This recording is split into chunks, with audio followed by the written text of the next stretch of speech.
Yesterday at approximately 11 a.m., we get a phone call from 145 Merlin Court, which is in northwest Fayette County.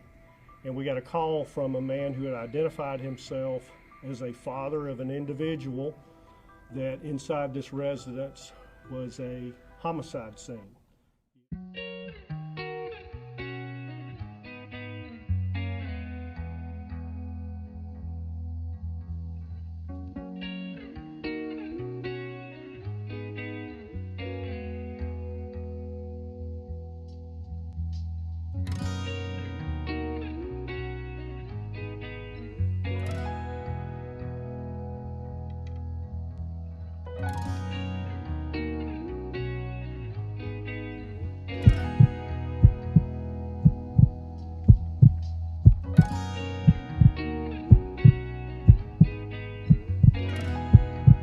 This is just a gruesome crime. A Fayette County man has been arrested accused of killing his wife, burning her body, and then burying it in the backyard.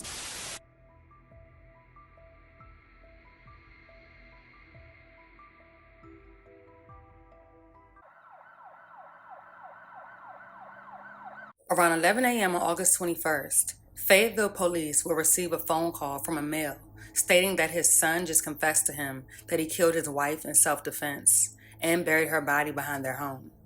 Dozens of investigators combed through the property before finally stumbling upon the body of an adult female. The victim was identified as 39-year-old mother of two, Carrie Harden, who was sadly pronounced dead at the scene. The suspect was immediately identified as Carrie's husband and father of her two sons, 39-year-old Kenneth Harden. During the initial search of the crime scene, officers could tell immediately that there was someone with blood loss and that someone had attempted to clean the crime scene. Dozens of investigators combed through the property, reviewing surveillance video and collecting evidence. Carrie Harden's body, which showed signs of gunshot wounds, was discovered in a shallow grave behind the couple's home along Merlin Court in Fayetteville.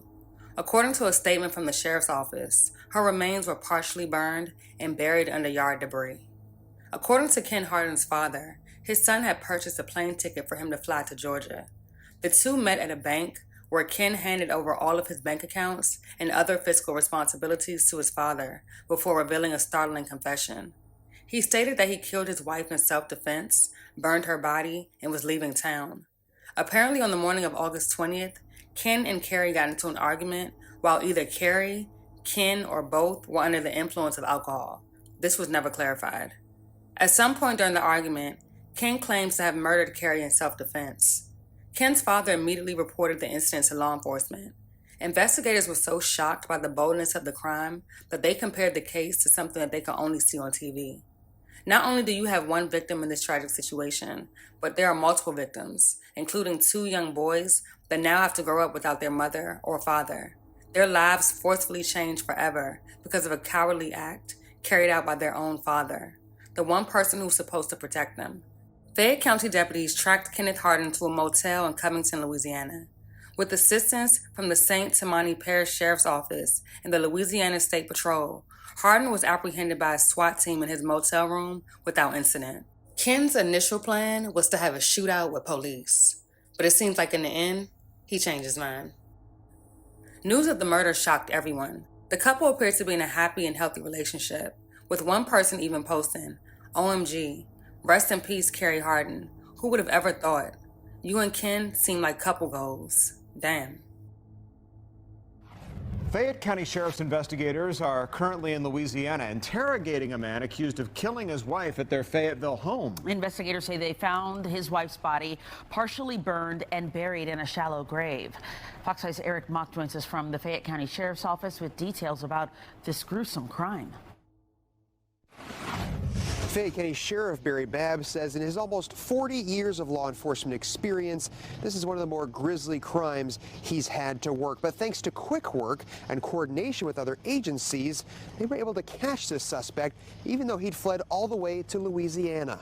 It's shocking as hell. Definitely seemed like something that would be on like on one of those shows. I didn't expect that. Jabril Muhammad says he would have never expected his neighbor, 39-year-old Kenneth Hardin Jr., to be accused of something like this. He seemed like a cool dude. Like I said, he had a fireworks show down here for the kids before the 4th of July. Fayette County Sheriff Barry Babb says Hardin shot and killed his wife, 39-year-old Carrie Hardin, early Tuesday morning while his children slept. So they went to school on Tuesday, never seen their mother. The sheriff's office says it learned of the crime after Hardin flew his father into town and gave him his last will and testament. He had told his father that he had shot his wife and pretty much that he was now going to be on the run. Hardin's father called the sheriff's office, who began investigating. Babb says a license plate reader helped them track Hardin's car to a motel in Louisiana. A SWAT team there moved to take him into custody while they searched the large property for his wife's body. I got almost basically 2 calls at the same time that the cadaver dog located our victim, which was buried in a very shallow grave on the back part of the property,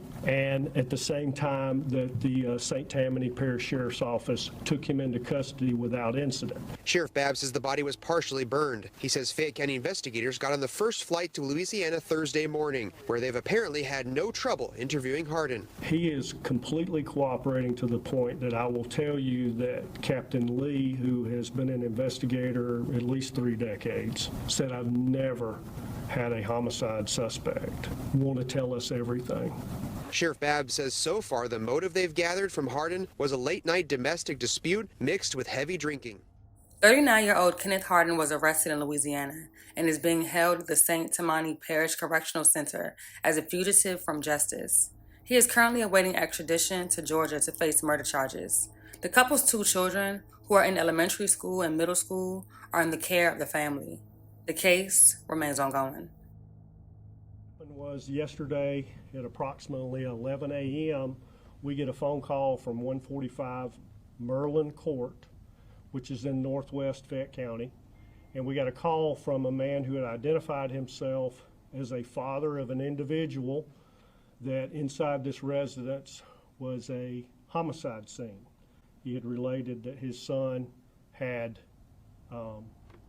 purchased a plane ticket for him to fly to Georgia and met him at a bank earlier before we were notified, and had done legal documentation, control of bank accounts and things like that.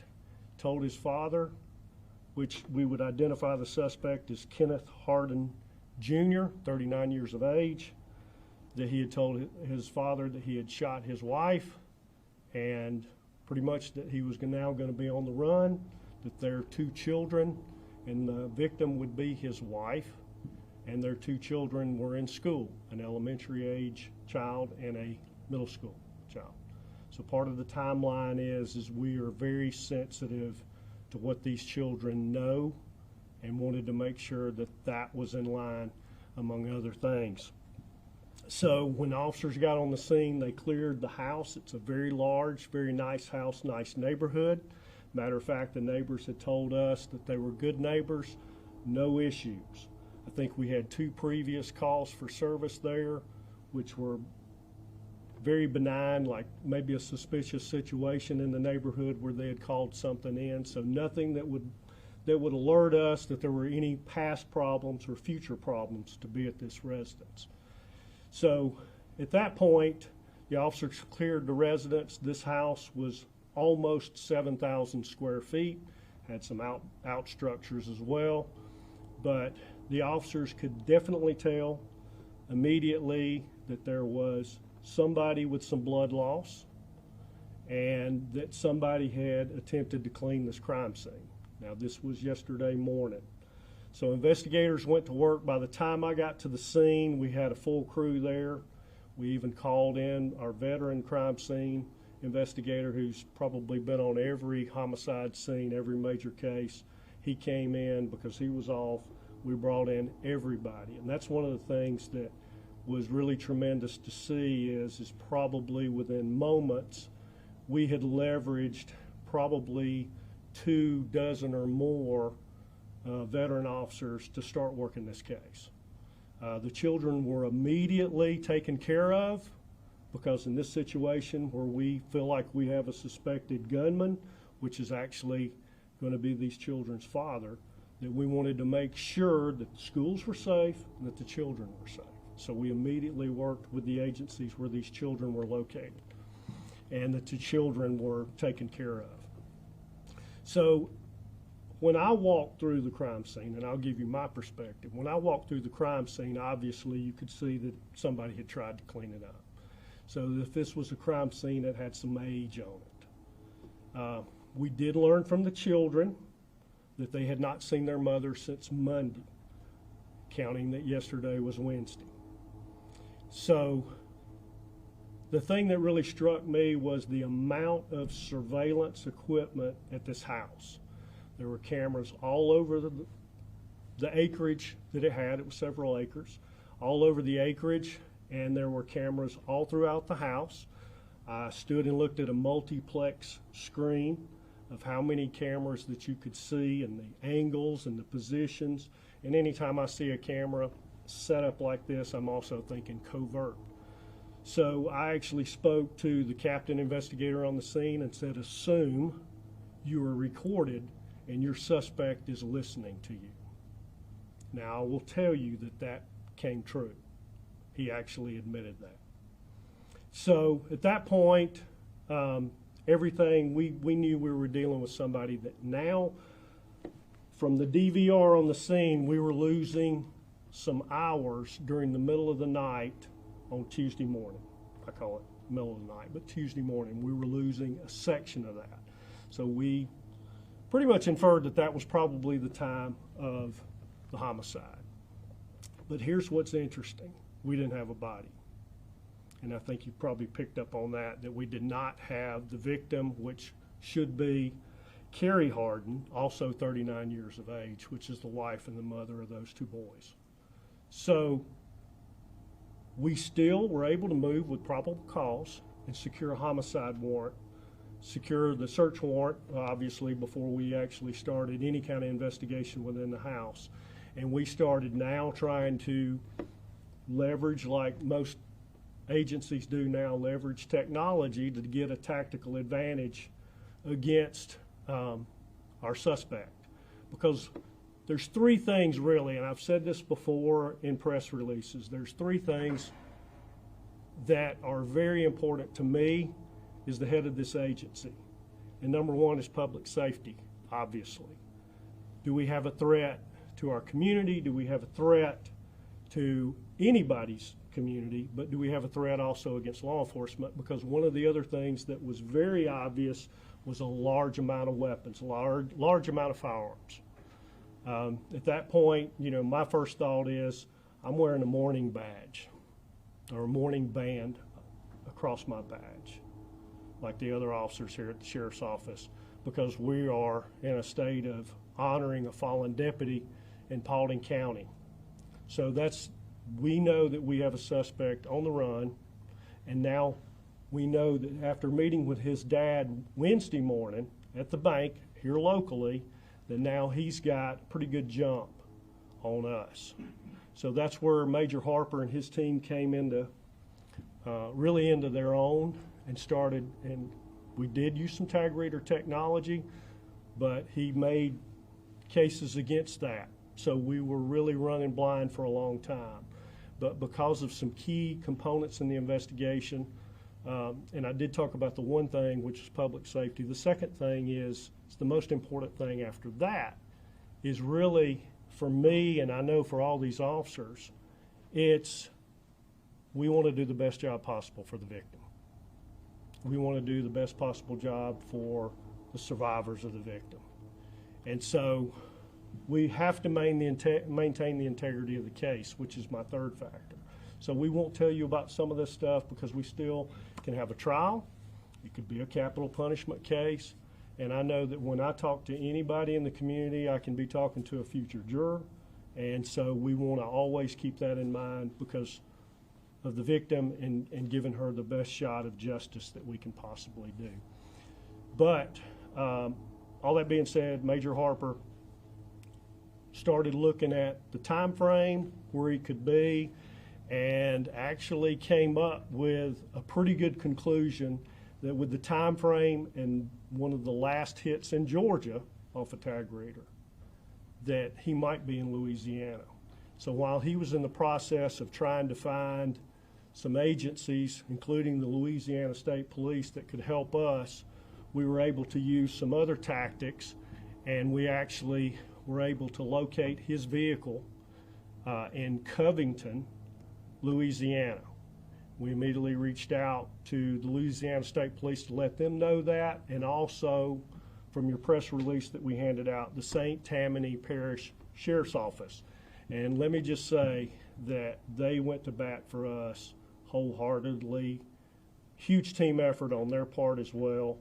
They located the vehicle, and it was in a motel in Covington, Louisiana. They felt pretty confident that he was inside this motel. One of his vehicles was located outside, and they called in the SWAT team. And as we were listening to that, I will also, as we were trying to get updates from St. Tammany Parish Sheriff's Office, we were also holding our crime scene, doing the best job we can possibly do. And we wanted low light to come in because we have a process to where in low light we can look for small traces of body fluids and such. Before we go traipsing around and damaging a crime scene, we want to make sure that we can see. About the same time, we had asked for a cadaver dog, and I want to give a tremendous thank you to the handler, Tracy Sargent, who came out and put her cadaver dog on the ground. During all of this, keep in mind that St. Tammany Parish Sheriff's Office SWAT team is surrounding somebody that I can tell you we're on pins and needles because of what you see. What you see by law enforcement in encounters with what we would assume a very well-armed man that's very desperate, that's even given his father his last will and testament just earlier today, and what encounter that can be. And we want everybody to be safe. So at that point, I got almost basically two calls at the same time that the cadaver dog located our victim, which was buried in a very shallow grave on the back part of the property, and at the same time that the St. Tammany Parish Sheriff's Office took him into custody without incident. And he was armed at the time, and there was many more weapons located inside the vehicle. So this morning, our investigators, two of our investigators, Captain Brian Lee and the case agent, which is Sergeant Tawilla Wilson, flew out on the first flight possible to Louisiana. And as we speak, they're probably still in the interview room, and they have been for some time because the suspect has waived his rights and has pretty much confirmed, actually, I guess the word would be that he confirmed that he was watching us. He was watching us and he was listening to us. Exactly what we had thought. And so he knew exactly where we were, what we were doing. We had to change our plan because that's something that I've never encountered before. Because you definitely don't want to talk about things like that. So, in front of cameras, in front of things like that. So, we do have that. We do have a lot of the recording, but we are missing what we believe is the time of the homicide of the recording. But he did confirm to the officers that he did consider suicide, and he did consider suicide by a law enforcement officer. So those are we see that unfortunately all the time. So that's our case at this point. We're learning a lot at this point talking to him. Do y'all have any questions? Because right now, that's really where we're at. Obviously, we've seen the press release. Probably the thing I think sticks out to a lot of us is the partially burned body. Can you speak a little bit to that? I mean, we hear about shootings and things of that nature, but when you find a body half burned, I mean, that reaction, how do you learn about that in this situation? Yeah, and let me say this too. There's a lot of things that run through your mind after you've done this for almost 4 decades. And I know that this video will live a long time. and I know that there's 2 children that's their mom, and I have to think that one day they're going to watch this video.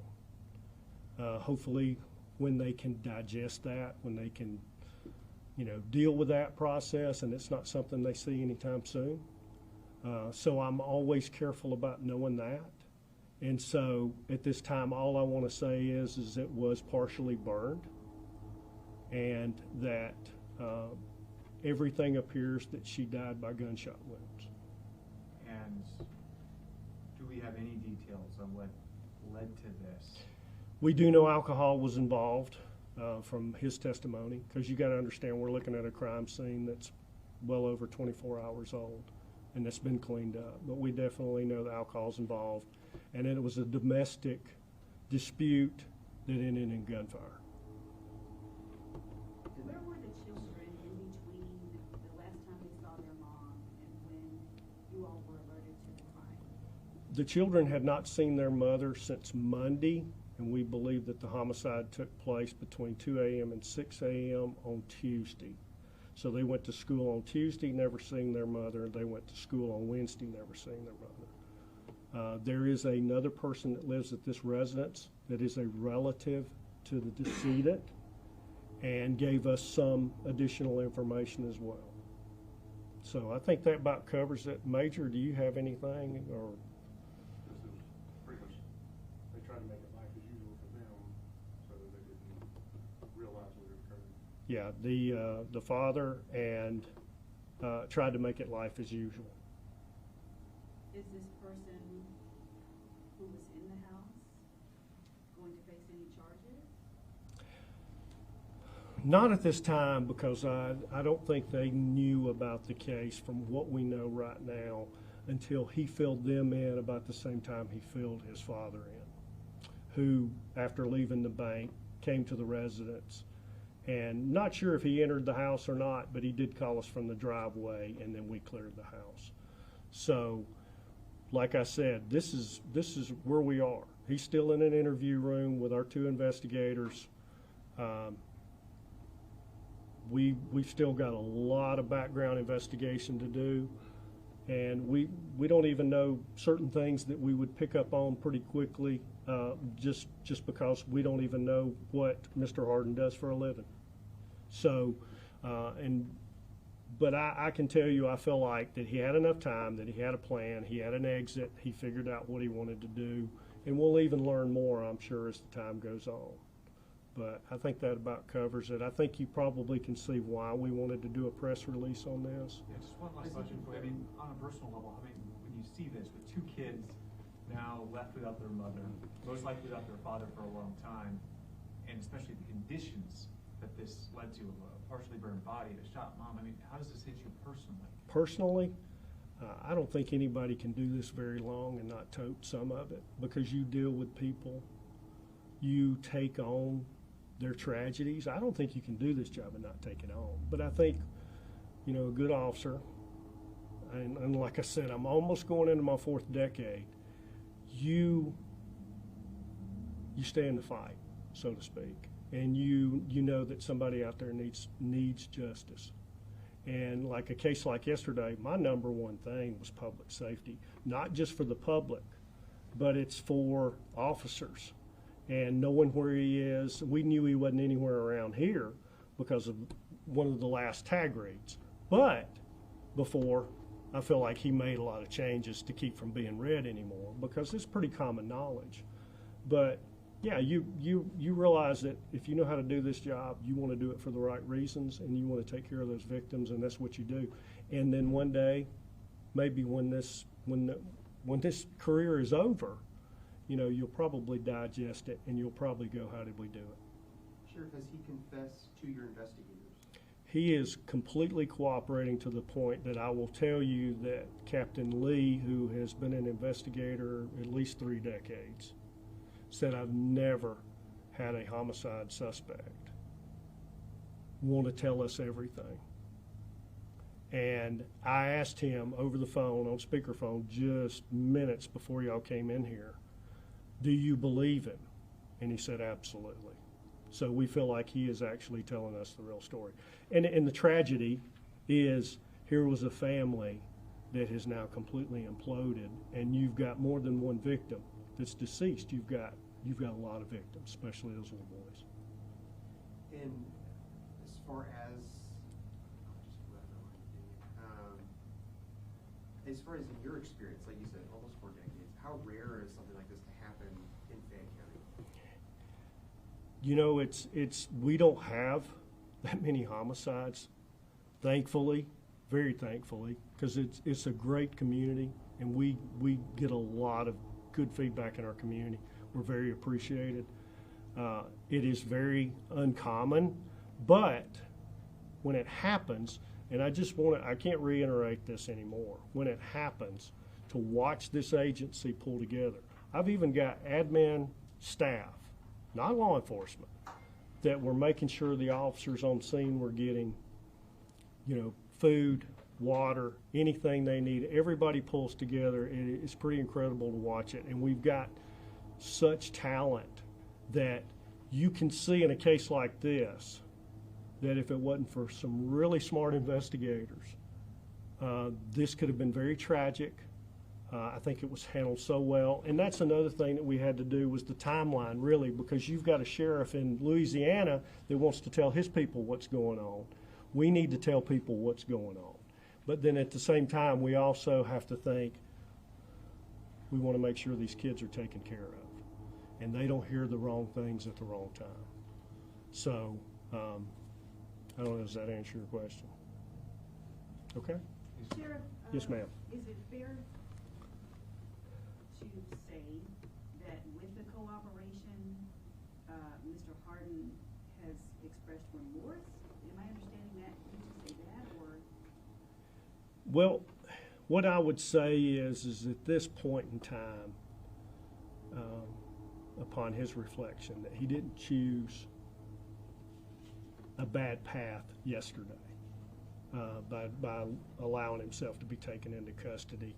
The fact that he's willing to sit and talk to investigators to the point that they don't even know any more questions to ask him, although we did give him some more questions to ask, that he does want to cooperate. And I think that'll go a long ways because you try not to get emotionally attached to this. But at the same time, you do grieve and know that things like this are hard on everybody. And just to clarify, he didn't get in a gun battle right with the SWAT team in Louisiana? No. He came without incident? I can tell you that he was prepared to, but chose not to. Let's say that. Let's say he was armed in the room and that his car had more weapons. And has he confessed to investigators? Just a quick yes or no. We like to call it he's admitted to a lot of things. Has he admitted to killing his wife? I would say that yes. He's admitted to some details that we are still maintaining that crime scene and still seeing some things that he is verifying for us.